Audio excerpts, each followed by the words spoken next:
Hey, what's going on, y'all? Thank y'all so much for being here. Before I start the video, I just want to say rest in peace to those journalists that died in Palestine.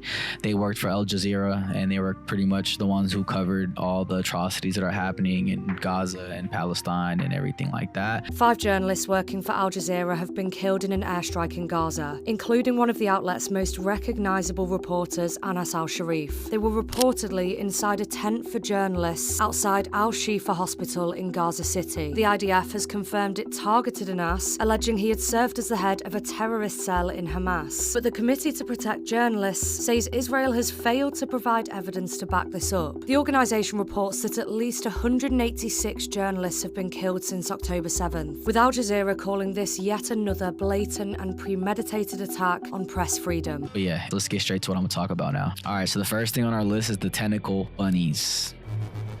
Rick, what the hell is that?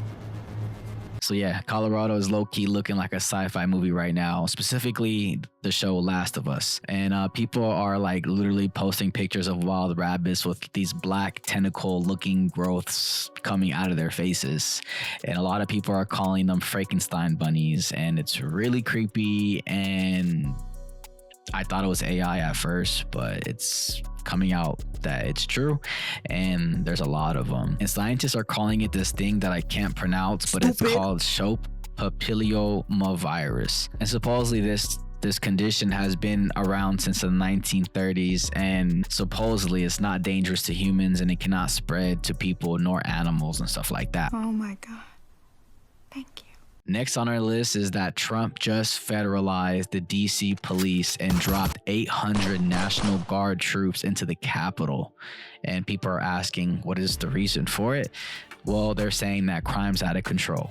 But here's the thing, a lot of people are saying, and also backed up by statistics, the crime in DC is at a 30-year low. So either somebody capping or this ain't about crime at all. Like maybe it's a test run for martial law. Just sit back and watch, folks. All right, so the next segment is about Trump's tariffs that he did. Remember back then when Trump did the tariffs on like freaking every ally we had, and like low-key people are panicking and shit? Well, those tariffs just finally went into place, and we're talking about 10 to 41%. That just hit nearly 70 countries as of August 7th. So we are supposedly pulling in approximately $27.7 billion. $27.7 billion in a single month. That's crazy. Which sounds like honestly a win, you know what I'm saying? Until you realize prices for producers are already spiking. So he literally said, we're going to move some jobs from America to China in an attempt to circumvent some of these tariffs. That's what he said. Here's another one. This is from Fox News. And you have Representative Ralph Norman. Listen to what he says when he's confronted with the fact that prices are going up. Americans largely disapprove of the economic policies of this president, at least right now. 55% say they disapprove of his job on the economy, 44% approve. And that's a better poll for him. One of them has him at 37% on the economy. Can you explain those numbers? Well, I think a lot of people are seeing higher prices. Our family's in the construction business, and we get a lot of our timber from Canada and other countries. Yes, it's higher. Steel prices are up, but it's for the good of the country. Yes, prices are up, but it's for the good of the country? If you keep talking, I'll leave and you can have it out with the rest of these people. All right, next on our list is Zuckerberg is building a bunker. Rich people. In Palo Alto's Crescent Park neighborhood, over $110 million worth of real estate. So he's basically surrounding his own house with other houses. Very rich people. So nobody can get close. Ain't that suspicious? Like, think about that. Neighbors are hella mad, by the way.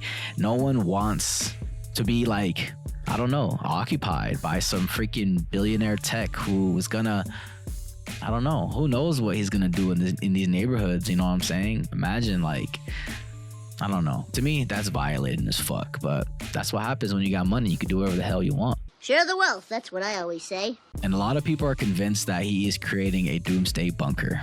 Why? Well, let's connect the dots a little bit. So tech billionaires have been quietly buying remote land, islands, and now high-end city blocks. Let's think about it. the fires that happened in LA, all the houses and all the properties that got destroyed, who do you think is going to take over that? Hello, rich people? So anyways, if you think they ain't planning for some future event, you might still believe Facebook cares about your privacy. Because I don't know if you guys heard, but they came out with a new update, Instagram and Facebook, where they can honestly, well, not honestly, they are using your posts, your pictures, you know, anything you post on your social media, they are literally injecting that into their AI systems. And you guys are gonna ask me why? Y'all should research it. It's really creepy. So nobody's safe. They literally are going to create other AI forms of you using your information, your identity. So literally your identity is low-key being, I don't know, being stolen. It's crazy. And you're not getting no money off of it, which is outrageous. So imagine like you're a rapper, artist, you know, and you're putting out content and they steal that and they put that into their AI system and they create that same image, you know, or same song, but you know, they redid it with their AI and they're putting it out there and who knows what it's being used for. That's your price. All right, finally, the last segment, the war on cartels. So Trump just greenlit using special forces to go after the big drug cartels. And the way he was able to greenlight this was by basically categorizing all these cartels as foreign terrorist organization groups. And once you do that, you pretty much have the right to go and basically go to war. You feel me? Drones, surveillance, raids, and stuff like that. Like, it's gonna be nasty if everything that I see is true. We're screwed.